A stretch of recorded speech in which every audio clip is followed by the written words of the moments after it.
बाकी स्टुडंट जे आहेत आपले, त्यांना तुम्ही काय मेसेज देणार? जे सेक्शन अटेंड करा. पीडी सेक्शन अटेंड करा. जे इंटरव्ह्यू येतील ते क्रॅक होणं परत इंटरव्ह्यूला जाणे गरजेचं आहे.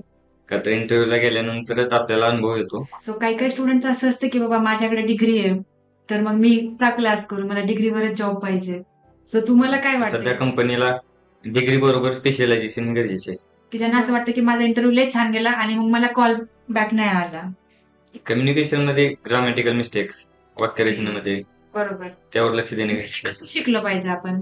रीडिंग, हं. English reading, listening okay. जसं की जे आणि पर्सुइंग मुलं असतात ऑनगोइंग, त्यांना हे टेन्शन असतं, की बाबा मला जर जॉब मिळाला, तर मी काही जॉब नाही करू शकत. मला कॉलेजची एक्झाम पण द्यायच्यात आणि मग मला जॉब कसं काय मी करणार? कॉलेजचे जे इव्हेंट असतील त्या हां. टप्प्यात फक्त आम्ही हॉलिडेज घेऊ. अदरवाईज आम्ही कंप्लीट करू जे टास्क काही दिले. ग्रेट. तर तुमचा काय मेसेज आहे बाकी स्टुडंटला? इंटरव्ह्यू आले का अटेंड केले पाहिजेत प्रत्येक इंटरव्ह्यू. सर्व माहिती होते त्या ठिकाणी गेल्यानंतर. बरोबर. म्हणजे थोडक्यात फेस केलं तेच पाहिजे. केलं पाहिजे. म्हणजे ट्रेक्टो ॲप्लिकेशन मुलांना देतो. तर तो तुम्हाला कसा हेल्पफुल ठरला? तो आपले लेक्चर मिस झाले अथवा काही त्यामध्ये डाऊट असण्यापेक्षा आपण टेक्टोवर रेकॉर्डेड लेक्चर पाहून सॉल्व्ह करू शकतो. अभिनंदन परत एकदा.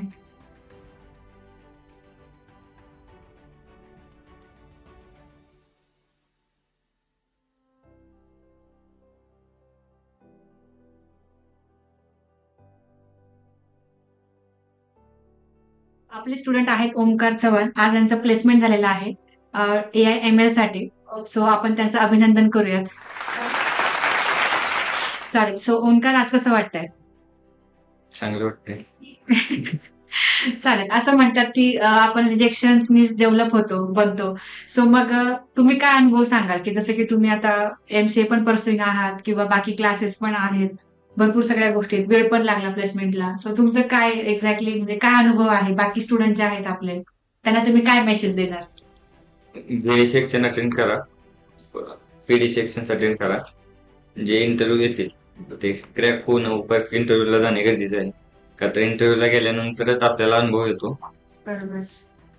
त्यानंतरच आपल्याला समजते कशा प्रकारे इंटरव्ह्यू असते. चालेल. सो मग आता जो तुमचा इंटरव्ह्यू झाला टेकमध्ये, सो तिथं तुम्हाला काय-काय टेक्निकली विचारलं किंवा मग तुम्ही कसं आन्सर दिलं? टेक्निकल त्यांनी म्हणजे कोर्समध्ये काय झालं ते विचारले. त्यानंतर त्यांनी मशीन लर्निंग बद्दल विचारले, एआय बद्दल. ओके. त्यानंतर पायथॉन मध्ये तुम्ही काय शिकला, कोणते प्रोजेक्ट केले का, हं, हं, हं. त्या संदर्भात त्यांनी विचारले. चला चांगली गोष्ट आहे. आणि जसं की मी सांगेल, की प्रत्येक जण नाही का फेल्युअर मधूनच शिकतो. सो जे काही तुम्ही फेल्युअर्स केले किंवा जे फेस केले, तर त्याच्यामधून तुम्ही काय लर्निंग घेतलं? त्या म्हणजे ज्या टायमाला पहिला इंटरव्ह्यू दिलता ना त्यामध्ये त्याने मशीन लर्निंग बद्दल विचारले होते. त्या टायमाला प्रिपरेशन झालं नव्हतं व इंटरव्ह्यूची भीती होती मला. हं, हं. ते दूर होण्यासाठी तयारी केली. अच्छा. चालेल. आणि आता मी तुम्हाला काही गोष्टी विचारेल जसं की फॉर एक्झाम्पल आता बरेच स्टुडंट असतात, की त्यांना क्लासेस लावायचे आहेत. सो काही-काही स्टुडंटचं असं असतं, की बाबा माझ्याकडे डिग्री आहे, तर मग मी का क्लास करू? मला डिग्रीवरच जॉब पाहिजे. सो तुम्हाला काय वाटतं, की तुम्ही आता एक्सपिरियन्स घेतलाय बरोबर? म्हणजे लाइक डिग्री पण तुमचं ग्रॅज्युएशन पण झालंय, एम-सी-ए पण करताय, पी पण करताय. सो मग खरंच आय-टी जॉबसाठी पी गरजेचं आहे का? पीजी पोस्टिंगसाठी म्हणजे फ्युचरमध्ये गरजेचं आहे पीजी. हं, ग्रॅज्युएशन नंतर कोर्स करणे हे गरजेचे आहे. का तर कोर्समध्ये स्पेसिफिकेशन होतं एखाद्या सब्जेक्टमध्ये. बरोबर. या कोर्समध्ये डेटा सायन्सचा केला होता मी. त्यामध्ये पायथॉन, हं. Power BI, excel, machine learning त्यामध्ये स्पेशलायझेशन झालं. मग सध्या कंपनीला डिग्री बरोबर स्पेशलायझेशन गरजेचे आहे. बरोबर. म्हणजे एखाद्या कुठल्यातरी फील्डमध्ये तुम्ही एक्सपर्ट असलं पाहिजे. हो. आता मेजर आपण जर बघितलं, तर जे आपण फेल्युअर्स बिअर केले, त्याच्यामध्ये एक्झॅक्टली काय गोष्टींमुळे आपल्याला फेल्युअर आलं? फेल्युअर म्हणजे कम्युनिकेशन. ओके. कम्युनिकेशन महत्वाचं पण त्यानंतर ड्रेसिंग सेन्स. हं, हं, हं. करेक्ट. सो आता बघा कम्युनिकेशनमध्ये जर आपल्याला फेल्युअर आलं, हे आपण कसं अंडरस्टँड करायचं? कारण काही-काही मुलं असे पण आहेत, की ज्यांना असं वाटतं, की माझा इंटरव्ह्यू लय छान गेला आणि मग मला कॉल बॅक नाही आला. कम्युनिकेशनमध्ये ग्रामॅटिकल मिस्टेक्स, वाक्यरचनेमध्ये बरोबर. त्यावर लक्ष देणे गरजेचे आहे. कसं शिकलं पाहिजे आपण? रीडिंग, हं. English reading, listening okay. आणि कम्युनिकेशन बिटवीन फ्रेंड्स. बरोबर. ह्या गोष्टी आपण केल्या पाहिजे. राइट, चालेल. आता अजून एक मला क्वेशन विचारायचा आहे, की जसं की जे पर्सुइंग मुलं असतात ऑनगोइंग, त्यांना हे टेन्शन असतं, की बाबा मला जर जॉब मिळाला, तर मी काही जॉब नाही करू शकत. मला कॉलेजची एक्झाम पण द्यायच्यात आणि मग मला जॉब कसं काय मी करणार किंवा कंपनी मला का घेईल? आता तुम्ही ऑनगोइंग आहात, बरोबर? हो. तुम्ही कॉलेजची एक्झाम पण देणार आहात आणि सोबत तुम्ही हे पण करणार आहे. हो. जॉबही करणार आहे. मग ह्या सिच्युएशनला तुम्ही कसं आन्सर दिलं समोरच्या रिक्रुटरला, जेणेकरून त्यांनी तुम्हाला हायरिंग बद्दल पॉझिटिव्हली घेतलं? त्यांनी विचारलं तर त्यांना फक्त त्यांना सांगायचं की आपल्याला आम्ही सध्या आमचं MCA पर्सिंग आहे, शिक्षण चालू असल्यामुळे फक्त एक्झाम पिरियड मध्ये अथवा कॉलेजचे जे काही फंक्शन म्हणजे कॉलेजचे जे इव्हेंट असतील त्या टप्प्यात फक्त आम्ही हॉलिडेज घेऊ, अदरवाईज आम्ही कम्प्लीट करू जे टास्क काही दिले. ग्रेट, चालेल. म्हणजे एखादा इंटरव्ह्यू पॉझिटिव्हली आपण त्याला घेऊ शकतो, की बऱ्याच मुलांना हा डाऊट असतो की माझा तर चालू आहे आणि मग मला जॉबची ऑफर मिळेल का नाही. सो त्यापेक्षा आपण त्या गोष्टी जर पॉझिटिव्हली हँडल केलं तर ते पॉसिबल आहे. चालेल. सो आता मला हे विचारायला आवडेल की जसं की आता तसं पाहिलं तर डेटा सायन्स ही डिफिकल्ट गोष्ट वाटते खूप मोठ्या क्राऊडला. तर मग तुम्ही त्याला पॉझिटिव्हली कसं सांगू शकता? कारण तुम्ही ते स्पेशलायझेशन केलंय, त्याच्यामधून तुम्हाला आता AI/ML मध्ये जॉब पण मिळालाय. कारण ह्याच इंटरव्ह्यूला बाकी भरपूर मुलं गेले होते, पण तुमचं सिलेक्शन झालंय. सो मग तुम्ही बाकीच्यांना काय सांगणार की हे खरंच सोपं आहे का अवघड आहे का नेमकं कसं आहे? सोपं म्हणजे कम्युनिकेशनवर भर द्यायचा व त्यानंतर जे काही मशीन लर्निंग मध्ये अल्गोरिदम आहेत ते वाचणे, त्यानंतर त्या संदर्भात ते टीचरांशी संपर्क करणे, युट्यूब वरून मटेरियल खूप आहे त्यात ते वाचन करणे, पाहणे, इंटरव्ह्यू कशा प्रकारे असतात ते तिथूनही समजतात. अच्छा.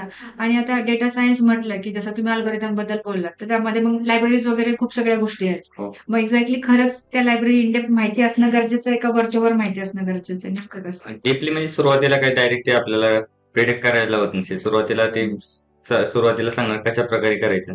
हळूहळू जसं त्या फील्ड मध्ये उतरेल माहिती होत चालत राहत असते. सुरुवातीला बेसिक फक्त माहिती राहणं गरजेचं आहे. ओके, चालेल. चांगली गोष्ट आहे. सो आता ओव्हरऑल जे आपण अनुभव घेतलाय, तर ह्याच्यातून आपण एक्झॅक्टली काय मेसेज बाकी स्टुडंटला देऊ शकतो, की जे अजूनही ह्या होप्समध्ये आहेत, की बाबा आज ना उद्या आमचं प्लेसमेंट होईल. तर तुमचा काय मेसेज आहे बाकी स्टुडंटला? इंटरव्ह्यू आले का अटेंड केले पाहिजेत प्रत्येक इंटरव्ह्यू अटेंड केल्यानंतर आपल्याला अनुभव येतो कशा प्रकारे आपण कोणत्या गोष्टीत कमी आहे आपल्यामध्ये सर्व माहिती होते त्या ठिकाणी गेल्यानंतर. बरोबर. म्हणजे थोडक्यात फेस केलं तेच पाहिजे. केलं पाहिजे. त्याशिवाय आपण लर्निंग घेऊ शकत नाही. राईट. आणि सगळ्यात महत्त्वाचा क्वेश्चन मी सगळ्याच मुलांना विचारते, की ओव्हरऑल पुणेरी पॅटर्नची जी टीम आहे, तर त्यामधला कुठला पार्ट तुम्हाला बेस्ट वाटला? PD सेक्शन, हम्म. त्यांना ग्रुप डिस्कशन, ओके. त्यानंतर टीचिंग आहे व्यवस्थित टीचिंगचे. अच्छा. चालेल. आणि असा एखादा मेसेज की जो तुम्हाला नॉर्मल क्राऊडला द्यायला आवडेल, की आता बऱ्याच वेळा मुलांना असं वाटतं, की त्यांचं नाहीये बाबा बजेट अफोर्ड करण्याचं क्लासेस वगैरे असा खूप मोठा क्राऊड आहे. सो अशा मुलांच्या बाबतीत तुम्ही काय जेन्युइनली काय सल्ला द्याल? IT जॉबसाठी स्पेसिफिकेशन कोणत्याही फील्डमध्ये एका गरजेचंच आहे.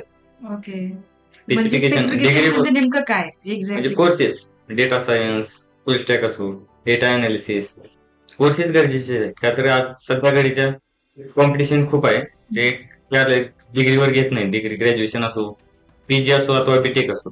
ओके. काही कोणतीही डिग्री असली तर ते एक्स्ट्रा सर्टिफिकेशन मागतात. म्हणजे एक्स्ट्रा सर्टिफिकेशन मध्ये कसं असतं, काही सब्जेक्ट मध्ये डीपली नॉलेज असतं.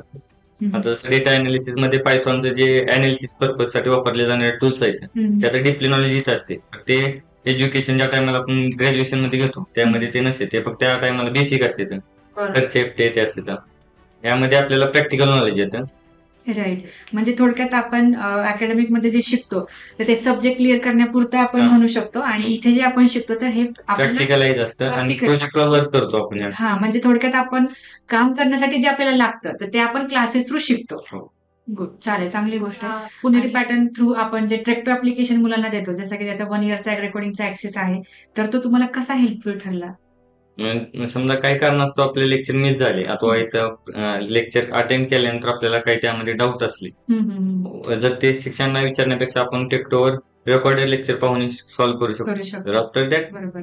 टीचर्स विचारायचं. चालेल. चालेल. म्हणजे बऱ्याच वेळा कसं होतं, की आता तुमच्या पण आय थिंक एक्झाम्स वगैरे पण होत्या इन बिटवीन. सो मग त्या ठिकाणी मग तुमचं सेशन जर मिस झालं तर ट्रॅक्टरवरती तुम्ही परत रिवाइज करून बघू शकता. That is the best part. चालेल. सो अभिनंदन परत एकदा. पुणेरी पॅटर्न म्हणजे आपुलकीचा हात आणि विश्वासाची साथ. IT करिअरची खरी सुरुवात. त्यामुळे आमच्या चॅनलला आत्ताच सबस्क्राईब करा.